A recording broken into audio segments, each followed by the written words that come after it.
నమస్తే, welcome to Suman TV. Podcast ఈ మధ్య బాగా వింటున్నాం. రకరకాల అంశాలపైన పాడ్కాస్ట్లు నిర్వహిస్తూ ఉంటారు. ఇందులో భాగంగా స్పిరిచువల్ పాడ్కాస్ట్ని రన్ చేస్తున్న వేదిక్ ఎన్విరాన్మెంటలిస్ట్ కృష్ణ చైతన్య ప్రస్తుతం మనతో పాటు ఉన్నారు. వారితో మాట్లాడదాం. కృష్ణ చైతన్య గారు నమస్తే అండి. నమస్కారం. ఎలా ఉన్నారు? బాగున్నానమ్మా. ఎన్నో సందేహాలు ఉన్నాయి, అందులో ఒకటి మీ ముందు ఉంచుతున్నాను. జననీ ఎస్టేట్స్ ఫార్మ్లాండ్స్ చందనవాలి స్క్వేర్ యార్డ్ 2299 రూపాయలు మాత్రమే. సాధారణ అంటే అందరూ డిస్కషన్స్ అవి జరిగేటప్పుడు అడుగుతూ ఉండారండి. అంటే వర్గాలుగా మనకి విడిపోతారు. దేవుడు నమ్మే వాళ్ళు కొంతమంది, నమ్మని వాళ్ళు కొంతమంది, నమ్ముతాం కానీ అంత పూజలు చేయం మేము అనేవాళ్ళు కొంతమంది, ఇలా రకరకాలుగా ఉంటారు. ఇందులో భాగంగా వచ్చినటువంటి ప్రశ్న ఏంటంటే, మన సనాతన ధర్మంలో మన కర్మ ఫలితం గొప్పదా, దేవుడికి పూజ చేస్తే అది గొప్ప విషయమా? ఎందుకంటే కొంతమంది అన్ని మంచి పనులు చేస్తారండి. మనిషి చూస్తేనే ఆ బంగారం లాంటి మనిషి సహాయం చేస్తారు, ఏం అడిగినా ఇస్తారు, ఎంతవరకు బాగానే ఉంటుంది. పూజ చేయడం కానీ, దీపం పెట్టడం కానీ, గుడికి వెళ్ళడం కానీ వాళ్ళ జీవితంలో చేయరు వాళ్ళు. కొంతమంది బాగా దేవుడి పూజలు చేస్తారు, అసలు ఇంకా వ్రతాలు, పూజలు, నోములని, ఇంకా దేవుడే అసలు ఇంకా దేవుడికి దగ్గరగా ఉండడం ఇంత చేస్తారు, కానీ చేసేవన్నీ చెడ్డ పనులే. ఎలా అసలు వేరే చేసుకోవాలి? ఎవరు గొప్ప ఇందులో, ఎవరు ఎక్కువగా దేవుడికి దగ్గరగా ఉంటారంట? చాలా మంచి ప్రశ్న ఇది. ఇది అంటే ఈ మధ్య జనాలకి ఇది ఎక్కువ వస్తున్న డౌట్ ఇది. కానీ నేను మీకు ఒక సింపుల్ ఉదాహరణ చెప్తాను. ఫస్ట్ మీ ప్రశ్నకి, ఈ ఇద్దరిలో ఎవరు గొప్ప? మంచి కర్మలు చేస్తూ గుళ్ళకి వెళ్ళట్లేదు కానీ మంచి కర్మలు అయితే చేస్తున్నారు. ఒకళ్ళు దుష్కర్మలు చేస్తున్నారు కానీ విపరీతమైన నోములు, వ్రతాలు, ఇక యాగాలు, బయటకి మామూలు షో ఆఫ్ ఉండదు ఇంకా వాళ్ళ దగ్గర. వాళ్ళిద్దరిలో పోలిస్తే 100% దేవుడికి క్లోజ్ మంచి కర్మలు చేసేవాళ్ళే. ఓకే, దేవుడి దగ్గరికి వెళ్ళకపోయినా దేవుడైతే మనకి ఎక్కడ చెప్పలేదు కదా. నా దగ్గరికి రమ్మని భగవద్గీతలు ఎక్కడన్నా చెప్పాడా దేవుడు? అంటే ఇప్పుడు మనం హిందూ ధర్మం గురించి మాట్లాడుతున్నాం. ఎంటైర్ భగవద్గీతలో ఆయన నువ్వు నా హోమాలు చెయ్యి అని ఏం చెప్పలేదు కదా తను.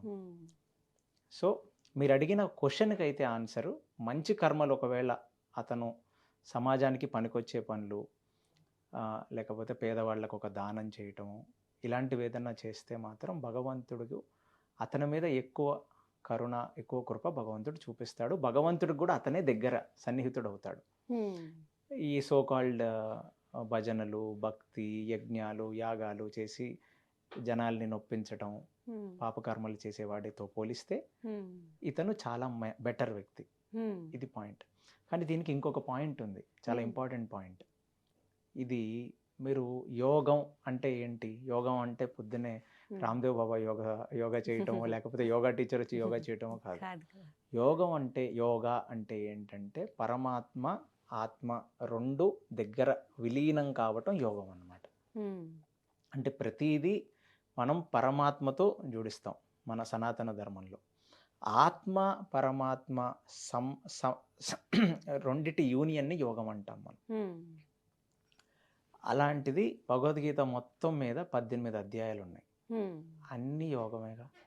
కర్మయోగం, కర్మ సన్యాస యోగం, ధ్యాన కర్మ సన్యాస యోగం, సాంఖ్య యోగం, అన్నిటి పేర్లు యోగం అని ఎందుకు పెట్టారు అంటే ఆ దీన్ని బట్టి మనం భగవంతుడికి ఎలా క్లోజ్ అవ్వాలి, అందుకే యోగం అని పెట్టారు. ఇందులో మీరు అడిగింది ఏంటి? కర్మ గురించి. సో కర్మయోగం, అందులో భగవంతుడు ఆల్రెడీ చెప్పాడు కదా. కర్మయోగంలో భగవంతుడు ఏం చెప్పాడు? ఇందులో ఒక యునిక్ పాయింట్. ఇక్కడ దుష్కర్మలు చేసేవాడు కాదు, సత్కర్మలు చేసేవాడు కాదు. కర్మని భగవంతుడికి అర్పిస్తూ చేయాలి, అది కర్మయోగం అంటే. మీరు ఒక పని చేశారనుకోండి, మీరు నాకు ఇది ఏదో జ్యూస్ ఇచ్చారు, అదొక కర్మ, మీరు నాకు ఇచ్చారు. కానీ నాలో భగవత్ స్వరూపాన్ని చూస్తూ, అంటే నేను నడుస్తున్నానంటే ఏంటి? నాలో ఖచ్చితంగా ఒక శక్తి ఉందనే కదా. ప్రతి మనిషిలో నారాయణుడు ఉంటాడు కదా. ఆ నారాయణుడు నా ఇంటికి వచ్చాడు, నేను తనలో ఉన్న ఆ నారాయణుడికి నేను జ్యూస్ ఇచ్చాను అన్నట్టుగా మీరు చేశారు. అంటే ప్రతి పనిలో మనం భగవంతుణ్ణి చూస్తూ చేస్తే అది కర్మయోగం అవుతుంది, లేకపోతే కేవలం కర్మే అవుతుంది. సత్కర్మలు చేస్తే పుణ్యం పెరుగుతుంది, పుణ్యం వస్తే మీరు పైలోకాలకి వెళ్తారు, స్వర్గలోకాలకి వెళ్తారు. అక్కడ ఎన్నో భోగాలు ఉంటాయి, అవన్నీ హ్యాపీలీ ఎంజాయ్ చేస్తారు. మళ్ళీ అవి తగ్గుతాయి, మళ్ళీ భూలోకానికి వస్తారు.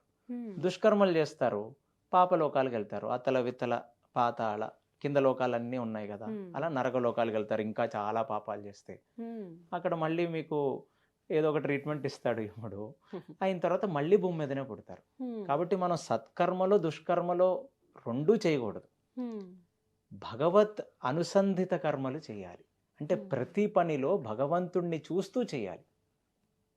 ఎదుటి వ్యక్తిలో దైవం ఉన్నారని భావించాలంటారు. అంతే కదా. అంటే ఏ పని చేసినా అది, అందుకనే మనం అన్ని పనులు చేసిన తర్వాత ఫైనల్లీ ఏమంటాం, ఒక పూజ లేదా ఒక సర్వం శ్రీకృష్ణార్పణమస్తు అంటాం. అంటే ఎందుకు అంటాం అలాగా? అంటే ఆ పని కృష్ణుడికి అర్పించాం మనం. అలా ఆ అర్పణ అనే ఒక భావంతో చేస్తే అప్పుడు అది నిజమైన కర్మయోగం అవుతుంది. అలా కాకుండా భగవంతుడిని ఒక నాస్తికుడు ద్వేషిస్తూ, చాలా మంది ఏమంటారు, ఆ భగవంతుడే ఉండుంటే ఎన్ని కష్టాలు ఎందుకు వస్తాయి? అరే, అతన్ని నమ్ముకున్న పాండవులు ఎప్పుడు సుఖంగా ఉన్నారు? రాముడి జీవితంలో కొన్ని సుఖం ఉందా?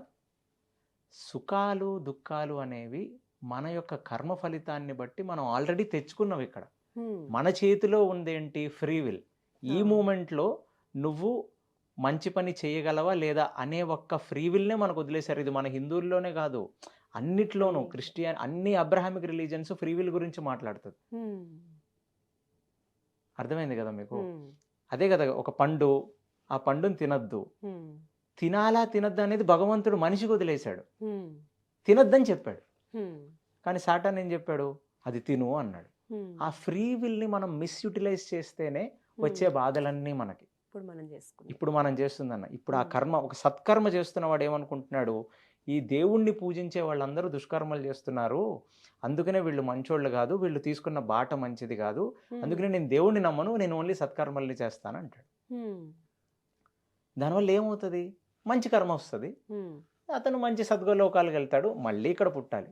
పునరపి జననం పునరపి మరణం. సో ఈ రెండిటి నుంచి మనం పైన ఒక దృష్టితో చూడాలి అంటే అతిథి దేవో భవ అన్నారు కదా, అంతే కదా. నేను చెప్తున్నా మీకు లాజిక్ సెట్ అవుతుంది కదా. సో ఇంటికి వచ్చిన ఒక అతిథిని మనం దేవుళ్లాగా చూసామనుకోండి, అతనికి మనం అన్ని చేసామనుకోండి, అది భగవంతుడికి చేసే కర్మ అవుతుంది మనకి. కానీ ఏదో ఒకటి మనసులో పెట్టుకొని చేసామనుకోండి, అది కర్మ అవుతుంది, మంచి కర్మ చెడ్డ కర్మ అవుతుంది. సో కర్మయోగం నుంచి మనం అర్థం చేసుకోవాల్సింది, ప్రతి పనిని ఆ కృష్ణార్పణమస్తు అనే ఒక యాటిట్యూడ్తో చేయాలి, భగవంతుడిని అర్పించేటట్టుగా ఉండాలి ఏ పని చేసినా. చాలా చక్కగా వివరించారు. అంటే చాలా మందికి ఇది ఒక సందేహంగా ఉంది, అలా చేస్తే పర్వాలేదా అంటే. ఇంకొంతమంది మధ్యస్థంగా ఉంటారు కదండి, వాళ్ళ గురించి ఏం చెప్తారు ఒక మాటలో? మధ్యస్థం అంటే ఏంటి? పూజలు అంత చెయ్యం కానీ దేవుడు ఉన్నాడు ఓకే నమ్ముతాం కానీ అంత పూజలు చేయము.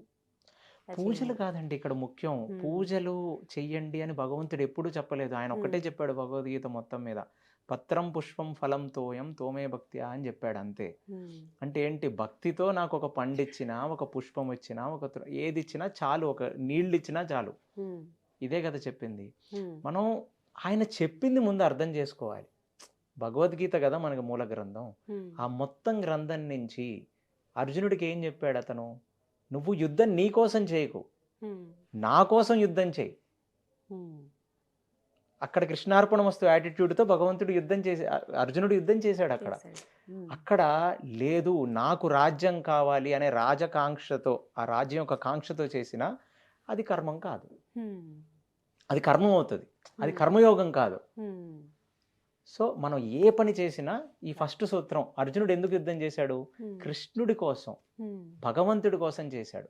అలా మనం చేసే ప్రతి కర్మ కూడా భగవంతుడికి అర్పిస్తూ చేస్తే అది కరెక్ట్ కర్మయోగం. ఇది అందరూ అలవాటు చేసుకోవాలి. ఇది అలవాటు చేసుకోవాలి. అలా అలవాటు చేసుకోవాలంటే దాన్ని కొంచెం ప్రాక్టీస్ చేయాలి. అంతే. కృష్ణార్పణమస్తు. థ్యాంక్ యూ సో మచ్ అండి. నమస్కారం.